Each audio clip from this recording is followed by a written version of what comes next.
Alaknanda শতপন glacier থেকে উৎপন্ন হয়ে বাবা বদ্রী বিশালের চরণ স্পর্শ করে অলকানন্দা চলেছে মর্তের দিকে।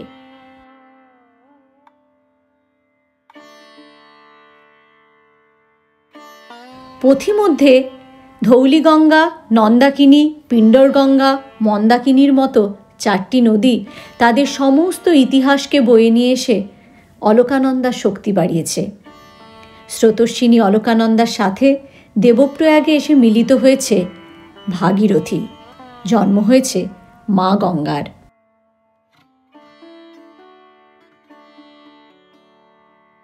গত পর্বে যোগনগরী ঋষিকেশ থেকে যাত্রা শুরু করে ভাগীরথী এবং অলকানন্দার মিলনক্ষেত্র দেবপ্রয়াগকে স্পর্শ করে আমরা এসে পৌঁছেছিলাম রুদ্রপ্রয়াগে, যেখানে কেদারের মন্দাকিনী বিলীন হয়েছে বদ্রীনাথের অলকানন্দায়। রুদ্রপ্রয়াগ থেকে আজ আমরা যাত্রা শুরু করলাম আরও 3টি প্রয়াগ দর্শনে। আমাদের এই পঞ্চপ্রয়াগ যাত্রায় আপনাদের প্রত্যেককে স্বাগত।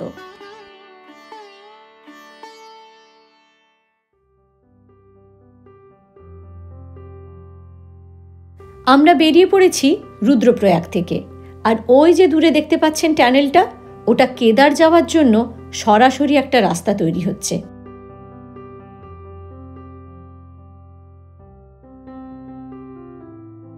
রুদ্রপ্রয়াগের পাহাড় শান্ত, সুন্দর এবং নিশ্চল, তবে নির্বাক নয়। এই পাহাড় কথা বলে। এই পাহাড়ের সুর আছে, তাল আছে, ছন্দ আছে, কারণ এই পাহাড়ে দেবর্ষি নারদ সপ্ত সুরের জ্ঞান লাভ করেছিলেন। রাস্তা থেকে দূরে দেখা যাচ্ছে অলকানন্দার তীরে কোটেশ্বর মহাদেবের মন্দির, আর এই হলো মহাদেবের মন্দিরে আসার রাস্তা। গাড়ি থেকে নেমে বেশ কিছুটা হেঁটে তবেই মন্দিরে আসা যায়।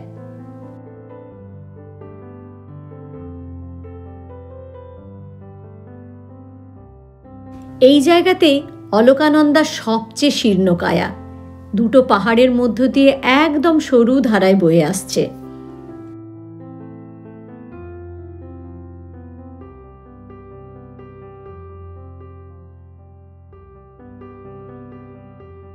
হিমালয় এতই সুন্দর, তার হাতছানিকে উপেক্ষা করার সাধ্য কারুর নেই।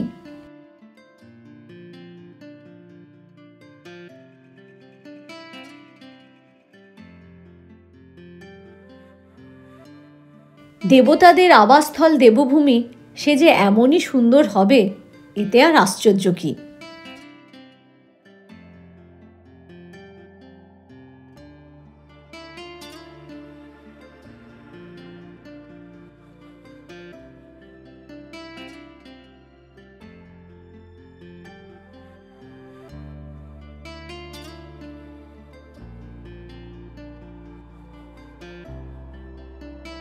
এই বছর শেষবেলায় বর্ষা যা খেল দেখালো, তাতে আমরাও আসতে পারবো কিনা সে ব্যাপারে সন্দিহান ছিলাম।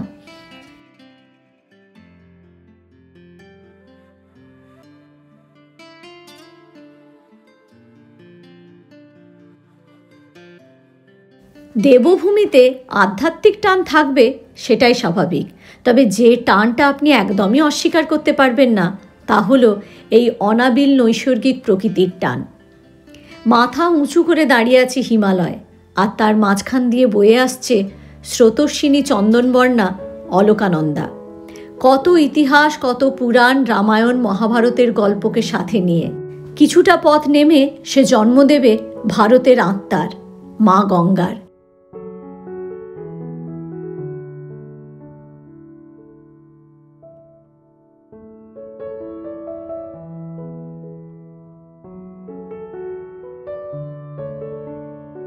কর্ণপ্রয়াগে ঢোকার মুখেই রাস্তা দুভাগে ভাগ হয়ে গেছে।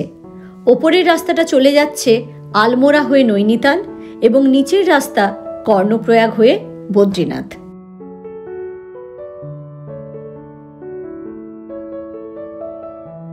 রাস্তা থেকে নিচে দেখা যাচ্ছে অলকানন্দা এবং পিণ্ডরগঙ্গা নদীর পবিত্র সঙ্গমস্থল।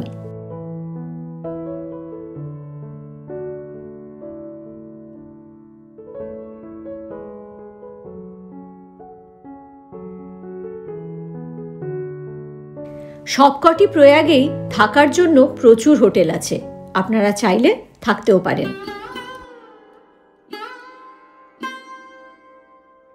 পবিত্র প্রয়াগের আরেকটি প্রয়াগ এটি কর্ণপ্রয়াগ, এখন তারই পথে।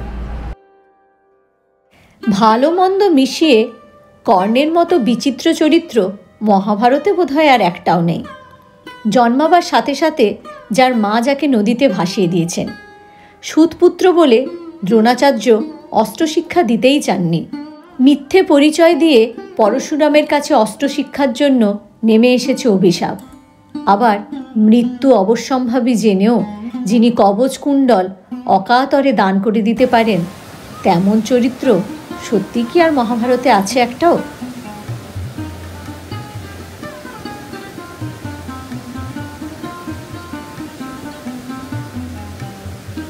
এই যে পাশ থেকে বয়ে আসছে পিণ্ডারি হিমবাহ থেকে পিণ্ডার গঙ্গা, আর এই দিকের নদী হচ্ছে বদ্রীনাথ থেকে আসা অলকানন্দা।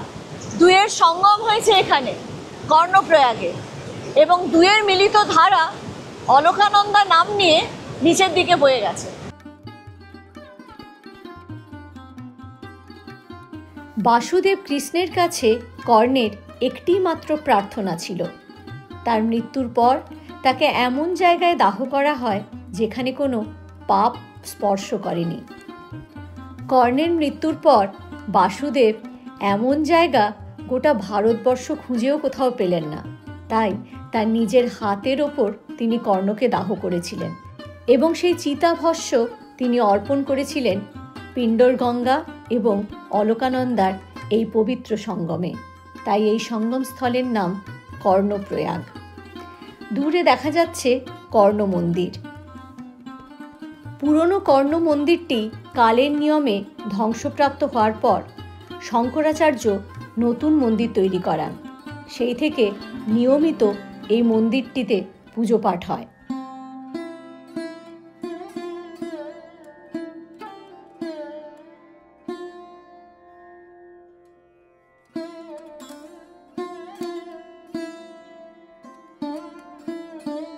অনেকে বলে থাকেন সূর্যপুত্র কর্ণ তার পিতাকে সন্তুষ্ট করার জন্য পিণ্ডারি গঙ্গা এবং অলকানন্দার এই মিলনস্থলে ধ্যানে বসেছিলেন। তার প্রার্থনায় সন্তুষ্ট হয়ে সূর্যদেব তাকে কবচ এবং কুণ্ডল প্রদান করেন। সত্যি বিচিত্র দেশ আমাদের এই ভারতবর্ষ, যেখানে গল্পের মধ্যে আমরা ইতিহাস খুঁজি আর ইতিহাসের মধ্যে গল্প।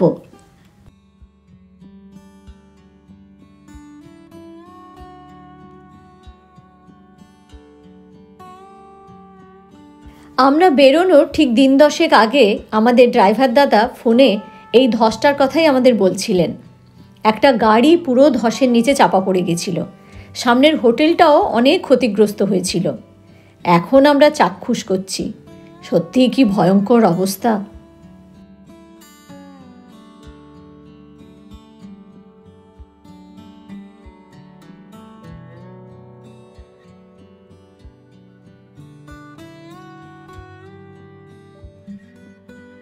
কর্ণপ্রয়াগ থেকে বেরিয়ে এখন সময় একটু রিফুয়েলিং করে নেওয়ার জন্য। অনেকটা রাস্তা যেতে হবে, আর এই হলো সেই জায়গা।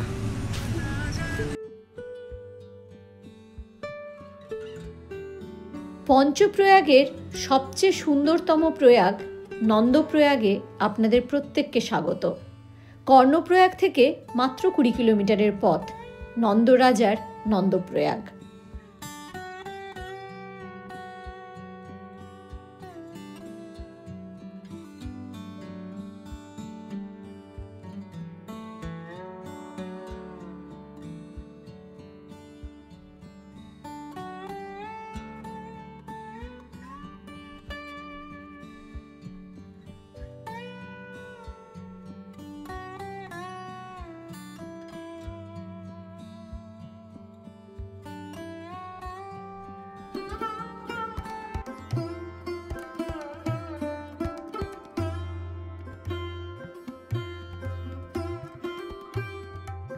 সতীকে নিয়ে শিব চলেছেন দক্ষপুরী থেকে কৈলাসের পথে।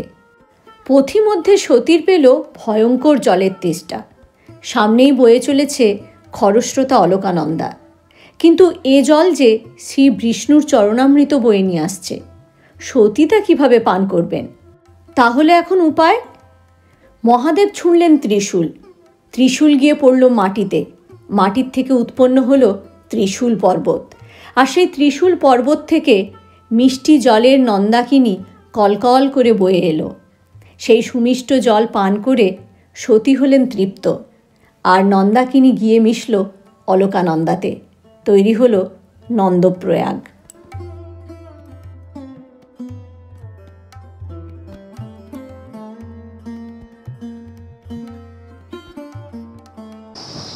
নন্দাকিনী আর অলকানন্দার মিলনস্থল এটি নন্দপ্রয়াগ। আমাদের এই পঞ্চপ্রয়াগ যাত্রার অন্যতম আরেকটি প্রয়াগ। বদ্রী যাওয়ার রাস্তায় আমরা কিছুক্ষণ এইখানে কাটালাম।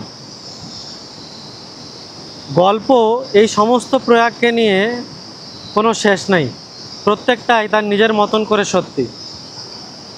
জায়গার সৌন্দর্য এতটাই বেশি, দুষ্মন্ত আর শকুন্তলা তাদের বিবাহের জন্য এই জায়গাটাকে বেছে নিয়েছিলেন। কৃষ্ণপিতা নন্দ বিষ্ণুর কাছে চেয়েছিলেন তার সন্তানের জন্য একখানা বর। সেই সন্তান লাভের কামনায় বিষ্ণু তাকে বর দিয়েছিলেন। একই বর পেয়েছিলেন দেবকীও। কৃষ্ণ কার কাছে জন্ম নেবে সেই সমস্যার সমাধান করলেন ভগবান বিষ্ণু এসে। কৃষ্ণ জন্ম নেবে এক জায়গায় আর বেড়ে উঠবে আরেক জায়গায়। পিতা নন্দের নামেই এই প্রয়াগ, নন্দপ্রয়াগ।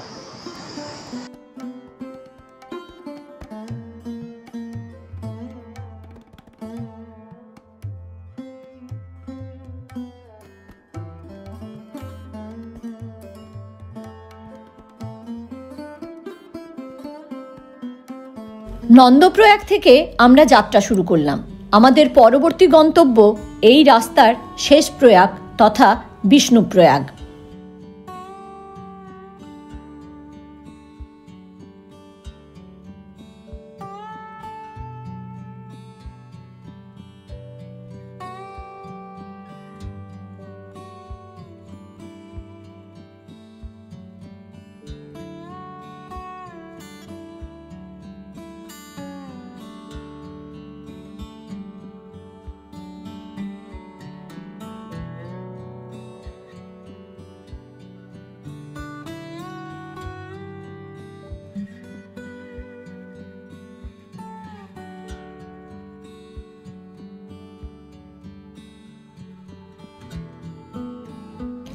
অপূর্ব হিমালয় আর অপূর্ব তার শোভা।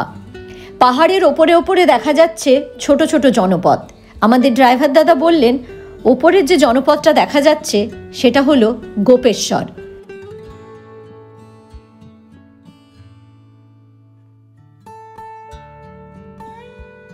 দেখতে দেখতেই আমরা ঢুকে গেলাম চামোলিতে। চামোলি উত্তরাখণ্ডের একটি জেলা, যে জেলায় অবস্থান করছেন ভগবান বদ্রী বিশাল।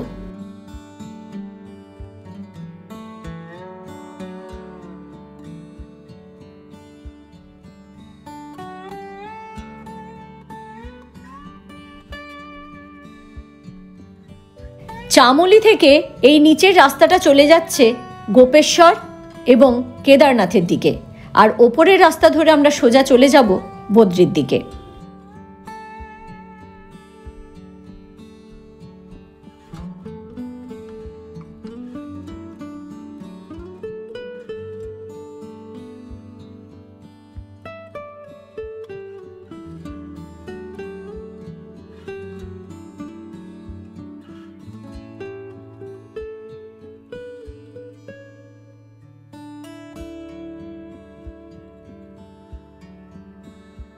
ধর্ম কর্ম ভগবানকে আপনি মানুন আর না মানুন, হিমালয়ের এই অপূর্ব প্রকৃতি আপনার মধ্যে আধ্যাত্মিকতার জন্ম দেবেই।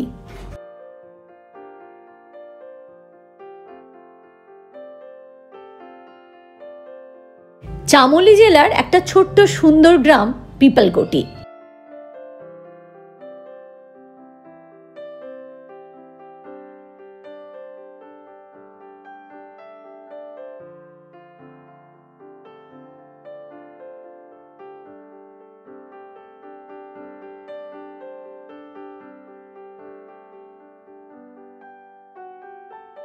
অনেক পথ অতিক্রম করার পর এসে তার দেখা মিলল। এটা বোধহয় চৌখাম্বা রেঞ্জেরই কোনো অংশ, সাদা বরফে ঢাকা পর্বতশৃঙ্গ।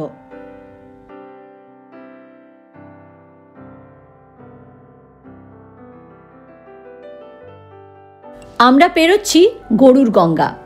গরুর গঙ্গা আসলে অলকানন্দারই একটি উপনদী, যা অলকানন্দা এসে মিলিত হয়েছে। আর গরুর কার বাহন বলুন তো? ভগবান বিষ্ণুর।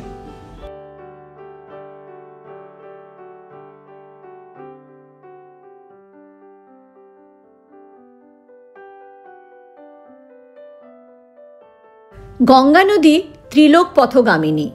এর রয়েছে 3টি শাখা: স্বর্গগঙ্গা অর্থাৎ মন্দাকিনী, ভূগঙ্গা ভাগীরথী এবং পাতাল গঙ্গা ভগবতী। আমরা পেরোচ্ছি পাতাল গঙ্গা।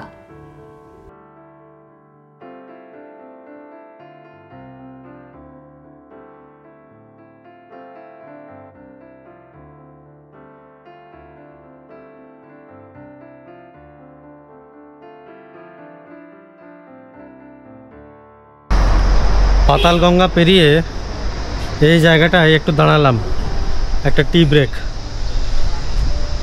পেছনের সৌন্দর্য দেখুন, ভাষায় প্রকাশ করা সম্ভব না।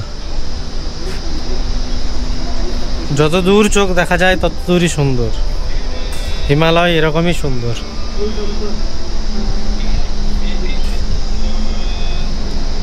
মাঝে মাঝে কিছু ধসের দাগ, তাছাড়া পুরোটা সুন্দর, পুরোটা। সামনের রাস্তাটাও দেখুন।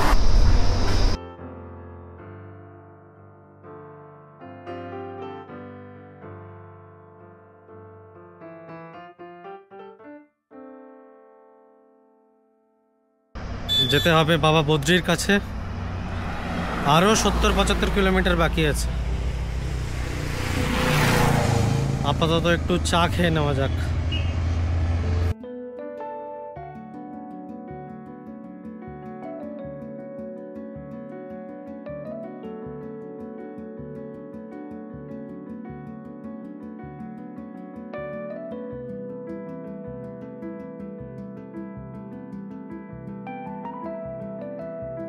আমরা এখন ঢুকছি এই পুরো অঞ্চলের সবচেয়ে প্রাচীন জনপদ, যার আগে নাম ছিল রবিগ্রাম।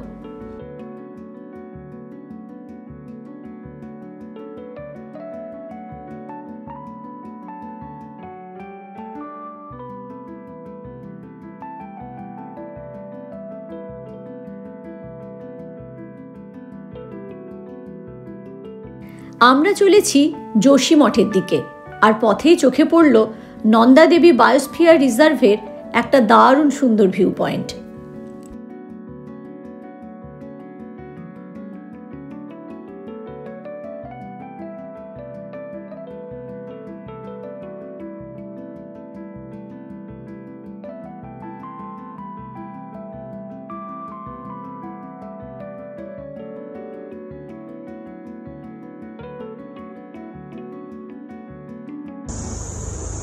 আপনারা দেখছেন এখন আমাদের সাথে পঞ্চপ্রয়াগ এবং বদ্রী যাত্রার সিরিজ।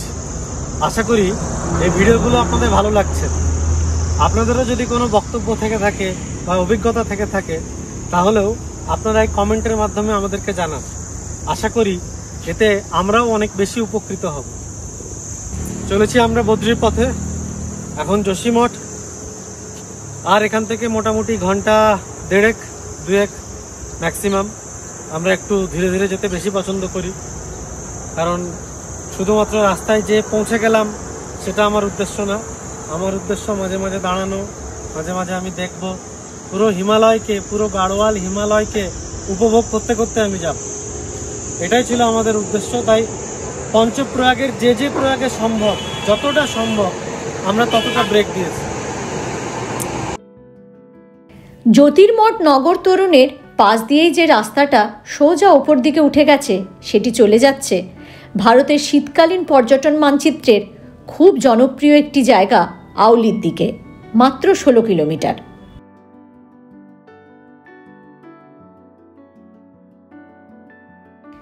আদি শঙ্করাচার্যের পদধূলায় ধন্য জ্যোতির্মঠ নগর, যাকে আমরা যোশীমঠ নামেও চিনি।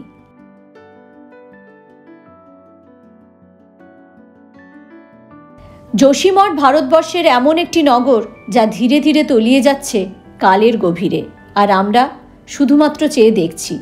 এ দায় প্রকৃতির নাকি এ দায় মানুষের, তা তো সময় বলবে। তবে চারদিকের বাড়িগুলোতে ফাটলের দাগ সত্যি মনে অনেক প্রশ্নের জন্ম দেয়।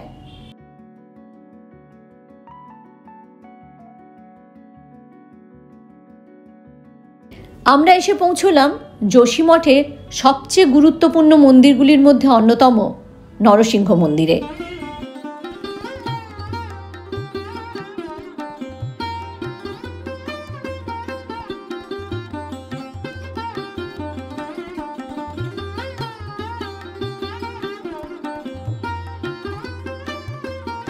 বসে আছি এখন যোশীমঠের নৃসিংহ মন্দিরে।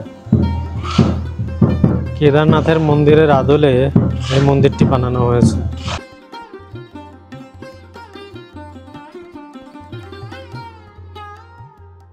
ভগবান বিষ্ণুর 10 অবতারের মধ্যে অন্যতম অবতার নৃসিংহদেব কিংবা নরসিংহ, যার শরীরের কিছুটা অংশ হনুমানের মতো এবং কিছুটা সিংহের মতো।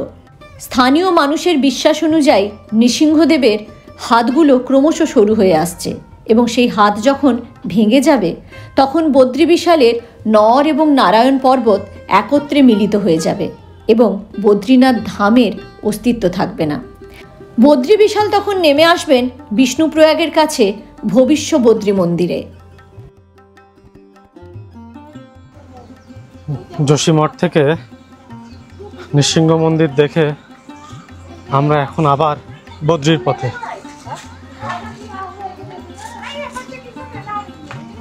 খুব সুন্দর পরিবেশ।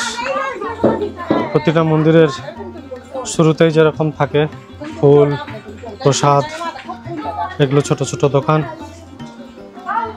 ক্যামেরা অ্যালাউড না মন্দিরের ভেতরে, না হওয়াই উচিত। বেরিয়েই সামনেই SBI নৃসিংহ মন্দির যোশীমঠের ব্রাঞ্চ।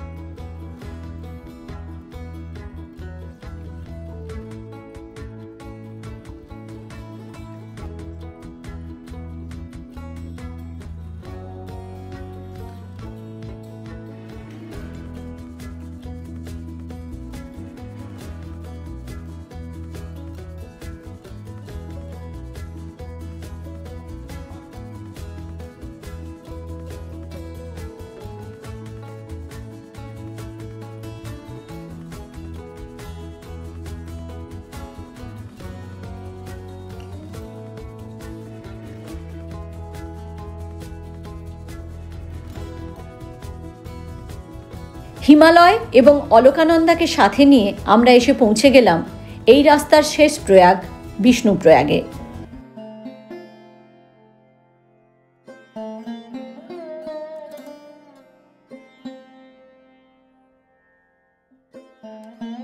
আমরা চলে এসেছি বদ্রী যাওয়ার পথে আমাদের শেষ প্রয়াগ এবং বদ্রী থেকে বেরোনোর পথে প্রথম প্রয়াগ বিষ্ণুপ্রয়াগে। এটা হলো বিষ্ণু ক্ষেত্র। এইখানে দেখুন নীতি পাশ থেকে আসা ধৌলি গঙ্গা নদী অলকানন্দার সাথে মিশেছে, দিয়ে একসঙ্গে অলকানন্দা হয়ে মর্তের দিকে বয়ে গেছে, অর্থাৎ নিচের দিকে বয়ে গেছে। অপূর্ব সুন্দর এই সঙ্গমস্থল। আপনারা যারা এখানে আসছেন বদ্রীনাথ ঘুরতে, প্রত্যেকটা সঙ্গমস্থলে আপনারা একটু করে যদি দাঁড়ান তাহলে আপনাদের কিন্তু খুবই ভালো লাগবে এবং সবচেয়ে বড় কথা এর ইতিহাসটা আপনারা জানতে পারবেন। মহর্ষি নারদ ব্রহ্মার মানস পুত্র। ব্রহ্মা তাকে বলেছিলেন সৃষ্টি তৈরির কাজে যোগদান করতে, কিন্তু মহর্ষি নারদ ছিলেন বিষ্ণুর ভক্ত, তাই তিনি বিষ্ণুর উপাসনা ছেড়ে সৃষ্টির কাজে এই সৃষ্টি ছাড়া কাজটাকে করতে চাননি। তাতে ব্রহ্মা রেগে গিয়ে তাকে অভিশাপ দেন যে মর্তে গিয়ে তিনি মানুষ রূপে তার জীবন অতিবাহিত করবেন। কিন্তু নারদ মুনির বিষ্ণু প্রেম এতই ছিল, তিনি মর্তে এসেও বিষ্ণুর উপাসনাই করেন। এই স্থানে এসে তিনি বিষ্ণুর উপাসনা করেছিলেন, তাই এই স্থান নারদ মুনির পদধূলায় ধন্য। এই স্থানের নাম বিষ্ণুপ্রয়াগ।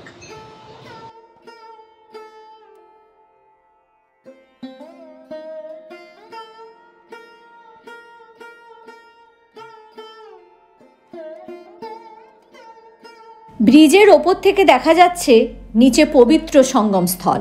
এই সঙ্গমকে বলে বিষ্ণুকুণ্ড।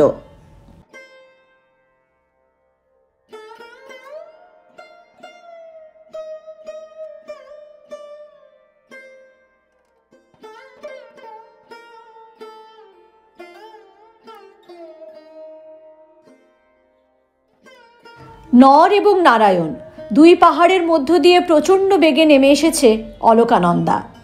আলিঙ্গন করেছে উচ্ছল বিষ্ণু গঙ্গাকে। তাদের মিলনের আনন্দে আনন্দিত হয়ে উঠেছে বিষ্ণুপ্রয়াগ ক্ষেত্র।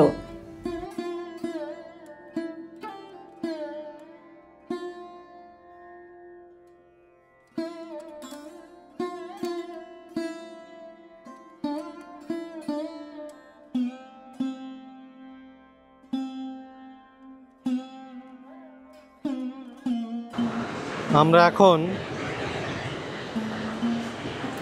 ধৌলিগঙ্গা আর অলকানন্দার সঙ্গমস্থলের দিকে। স্থানীয় লোকেরা বিশ্বাস করেন যে বদ্রী বিশাল আর কিছুদিন পর এখানে এসে অবস্থান করবেন। বদ্রীনাথের যে ধাম সেটা থাকবে না।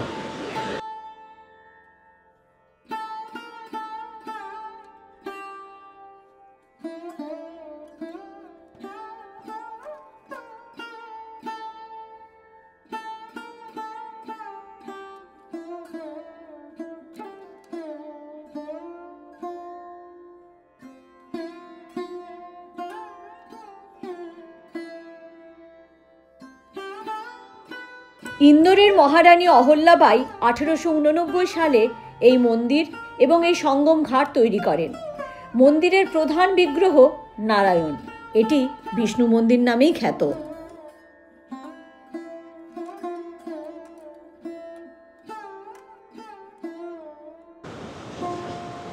ঠিক যে জায়গাটায় দাঁড়িয়ে আছি এখন, এটাই হলো মিলনস্থল বিষ্ণুপ্রয়াগ। স্বর্গীয় অনুভূতি যাকে বলে, এখানে এলে সেটাই মনে হবে।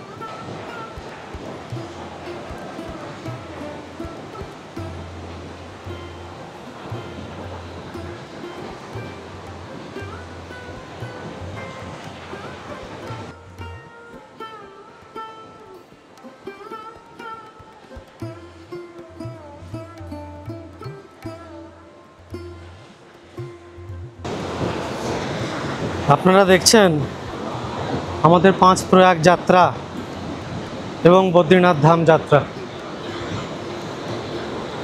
শুরু করেছিলাম সেই হরিদ্বার থেকে। ধীরে ধীরে ধীরে ধীরে অনেকটা পথ পাড়ি দিয়ে আমরা এখন পৌঁছে গেছি বিষ্ণুপ্রয়াগ। আর একটু পরেই আসবে বদ্রীনাথ ধাম। রাস্তায় পেয়েছি 5টা প্রয়াগ। 5টা প্রয়াগ আপনাদেরকে দেখিয়েছি। 5টা প্রয়াগ নিজেরা দেখেছি। 5টা প্রয়াগের ইতিহাস জেনে নিজেরা সমৃদ্ধ হয়েছি। চেষ্টা করেছি সেই ভালো লাগাটুকু আপনাদের সাথে ভাগ করে নেওয়ার জন্য। এখন দাঁড়িয়ে আছি অন্তিম প্রয়াগ, বদ্রীনাথের রাস্তায় অন্তিম প্রয়াগ বিষ্ণুপ্রয়াগ। এখান থেকে আর অল্প কিছুটা রাস্তা বদ্রীনাথ।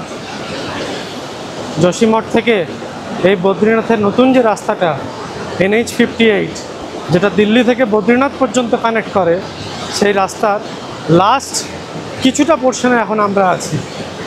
এই লাস্ট ট্রেঞ্চটা খুব সুন্দরভাবে বানানো হয়েছে।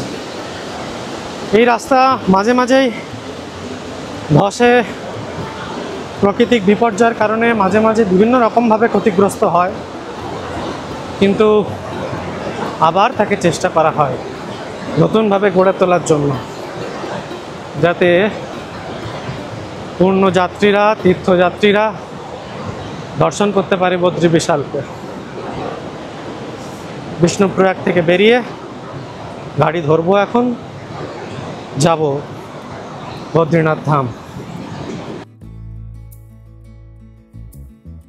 পরের পর্বে আপনাদের সাথে দেখা হচ্ছে একদম বদ্রীনাথ ধামে। ততক্ষণ ভালো থাকবেন, সুস্থ থাকবেন এবং অবশ্যই সাউন্ড অফ তিস্তার সাথে উত্তরাখণ্ড ভ্রমণে থাকবেন।